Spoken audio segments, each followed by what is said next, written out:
ஹல்லேலூயா, ஹல்லேலூயா, ஹல்லேலூயா. கர்த்தரும் இரட்சகரும் மீட்பருமாகிய இயேசு கிறிஸ்துவின் இனிய நாமத்தில் பிரான்ஸ் ஜீசஸ் லைஃப் கோட்டிவி யாவரையும் வாழ்த்தி வரவேற்கின்றது.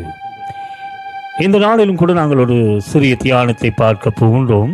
சங்கீதங்களின் புஸ்தகம் 34 அதிகாரம் 1 வசனம் சொல்லுகிற, கர்த்தரை நான் இக்காலத்திலும் சோத்தரிப்பேன், அவர் துதி எப்பொழுதும் என் வாயில் இருக்கும்.